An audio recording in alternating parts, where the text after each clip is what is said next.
Opposite School, Aravani, and it is my English class. So today our topic is tense. What is the topic? Tense. Tense is the most important part of English grammar. So I hope you will read it concentrately. Okay? Tense हमें क्या बताते हैं कि घटना किस समय में हुई. There are three types of tense: present, past and future.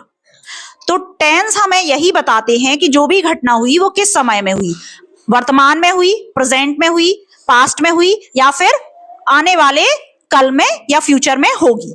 ठीक है, तो ये हमें टेंस बताते हैं. तो there are three types of tense: present, past and future, and each one has four types: present indefinite, present continuous, present perfect and present perfect continuous. तो आज हम देखेंगे प्रेजेंट इंडेफिनिट, या इसको हम सिंपल प्रेजेंट भी कहते हैं.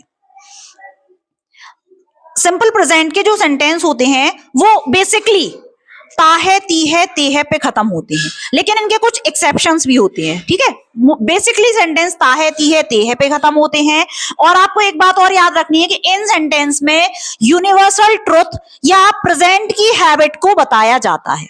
यूनिवर्सल ट्रुथ मतलब जो कभी बदलेगा नहीं, जो ना बदला है ना बदलेगा. जैसे सूर्य पूरब में उगता है, आज भी उगता है, कल भी उगता था और आगे भी सूर्य पूर्व दिशा में उगेगा, वो कभी भी अपनी दिशा को नहीं बदलेगा. तो ऐसे सेंटेंसेस को हम यूनिवर्सल ट्रुथ कहते हैं. और यदि आपको प्रेजेंट की हैबिट बतानी हो तो उन सेंटेंसेस को भी हम प्रेजेंट इंडेफिनिट में फ्रेम करते हैं. ठीक है, समझ में आया आप लोगों को? अब हम देखेंगे कि हम सेंटेंस को कैसे फ्रेम करेंगे. तो यदि आपका सब्जेक्ट सिंगुलर है, you have to frame subject plus fifth form of verb plus object. Now there is a question that what is the fifth form? आपको उस दिन मैंने तीन फॉर्म पढ़ाई थी, first form, second form and third form. यहां पे हम देखेंगे fourth form and fifth form. Fourth form क्या कहलाती है? जब भी हम वर्ब में आईएनजी लगा देती हैं तो वो कहलाती है वर्ब की फोर्थ फॉर्म. और फिफ्थ फॉर्म क्या कहलाती है? जब हम वर्ब में एस या ईएस का प्रयोग करते हैं उसे कहते हैं वर्ब की फिफ्थ फॉर्म. कौन सी फॉर्म? और फोर्थ फॉर्म कौन सी होती है?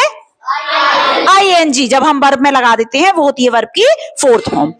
तो जब भी हमारा सब्जेक्ट सिंगुलर होगा, you have to use subject plus fifth form of verb plus object.